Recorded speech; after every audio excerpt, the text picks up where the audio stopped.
ROLY says that he is the most explosive fighter in boxing history, and Tank is slow. This is fight week. Gervonta versus Rolando Romero. That's what I'll talk about in this video.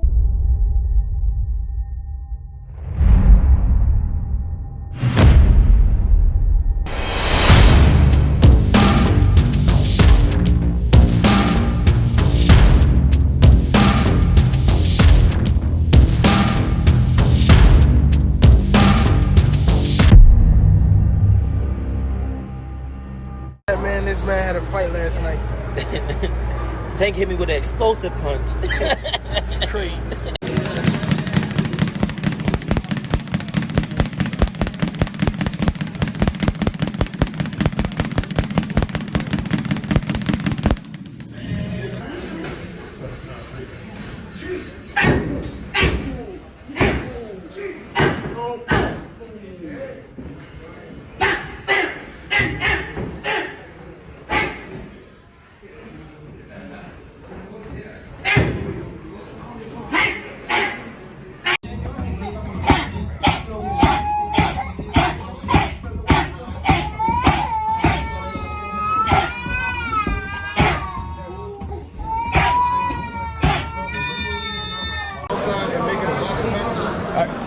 I'm gonna go in there and beat the fuck out of Tank. That's my only game plan. What up, Fight World? It's your boy Ego, and I'm back with some more boxing. You guys heard the clip at the beginning. ROLY Media Day. These are some of the comments from him. He says he was the most explosive fighter in boxing history. For me, I mean, that's an easy one. I gotta disagree with that particular premise. Not saying he's not explosive, but I mean, we've seen Roy Jones and Julian Jackson and a lot of explosive punchers who have fought crazy names, you know, Tommy Hearns, Pacquiao. So for me, I can't say he's the most explosive, you know, it's just, you know, that's just his opinion or whatever. But he said Tank is small, and he keeps reiterating the fact that Tank has a large head and Tank is hittable and easy to hit, and he's the biggest puncher Tank has ever fought. Now, I want to know from you guys in the comment section, do you agree with that statement from ROLY? For me, I think it's possible that ROLY is the biggest puncher that Tank has fought. I definitely do. You know, Pitbull Cruz, he got some pop, Pedraza, and some other guys, but it's possible that per capita, ROLY does hit harder. He's a big lightweight.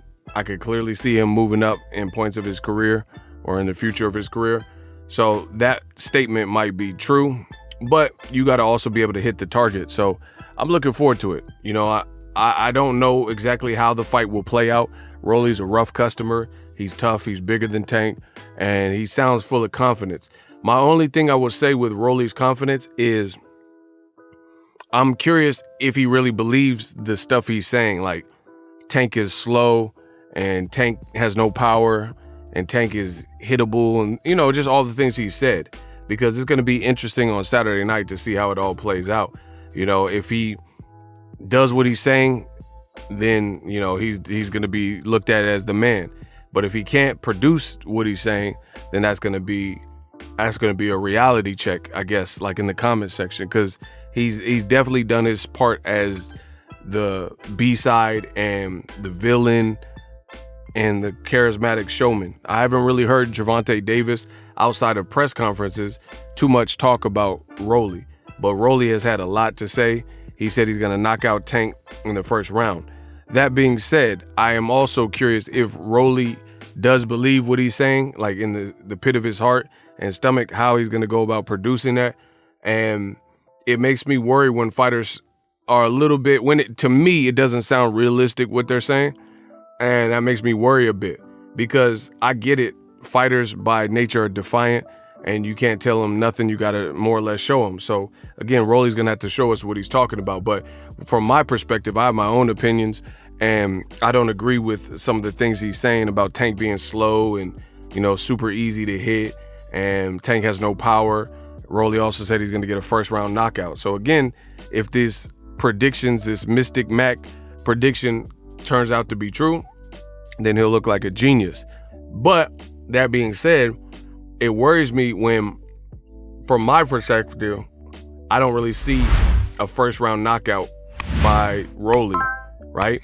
So if you're saying that and putting that in your head and saying Tank is easier and like basically easy work, my curiosity makes me wonder, what do you do if Tank is busting you up or made your nose bleed and it's round 6?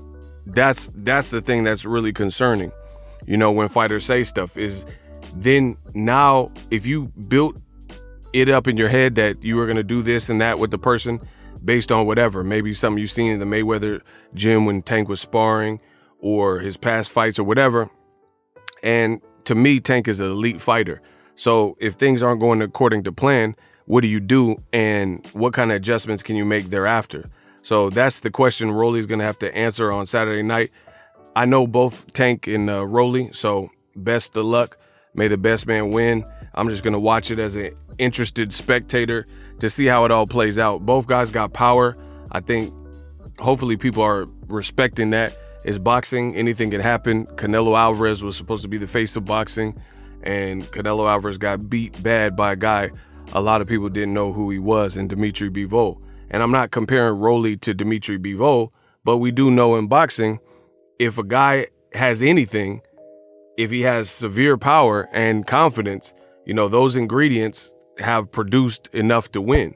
Like, you know what I'm saying? Wilder was hurt versus Tyson Fury, and he looked like he was drained of energy, and he produced 2 big knockdowns in that fight, in the 3rd Tyson Fury fight. So, you know, just the fact that someone's lethal, and if they're saying stuff and they really truly believe it deep down inside, ROLY's undefeated. You got to take a person's O, so it could be a scrappy, very tough and rugged fight, you know, but same could be said for all the stuff ROLY's saying. It's not like, in my view, it's not like ROLY's the only guy with the puncher, like with the punch. You know, Tank definitely got power. I don't know where ROLY, you know, believes or what he said about Tank not having power, but to me, Tank has power. And I've talked to other people who sparred or worked with Tank, and they said his power is real. So it makes me real curious to watch this fight on Saturday. I will be ordering the fight during the Boxing Ego watch party. Let me know what you guys think. Who wins? How does it play out? Like I said, I'm just going to get some popcorn, kick back and relax, and enjoy the show. Drop your thoughts in the comment section. ROLY says Tank is slow. He's the most explosive in boxing history. Do you agree? Do you disagree? Leave me a comment. Let me know why. Deuces. Introducing Super Thanks. Right here on the official Boxing Ego YouTube. Super Thanks allows you, the viewers, to show a little bit of extra gratitude, which enables me as a full-time content creator to push out the content you need in the world of boxing. Underneath all the videos, you will see a heart with the $sign in it. You can enter any amount that you find suitable as a super thanks. A brand new, interactive, and colorful way to get your comments highlighted and noticed by not only myself, but other people on the YouTube platform. Super thanks, a unique and cool way to show and applaud us full-time content creators. Hopefully you guys enjoy the content. Super thanks. The future is now. The Hibernation 5s by Kenichi Bear. Hybrid gaming and lifestyle headphones. Out of the box, you can connect to any console or PC. Bluetooth ready with a low latency USB adapter, color RGB, and extreme bass mode. The Hibernation 5s adjust to you. Whether you need a gaming, travel, gym, or lifestyle headphones, the Hibernations got you covered. The new Hibernation 5s, link in the description. Customize the way you hear the world. Welcome to the nation. Are you tired of your YouTube videos not getting any views? Well, consider TubeBuddy. I've used TubeBuddy for years to scale up my YouTube channel. Now we're sitting over 200,000 subscribers. TubeBuddy is a browser extension that offers a ton of built-in productivity and time-saving services to take your channel to the next level. Use my link in the description to get started with TubeBuddy and level up your channel faster. We working.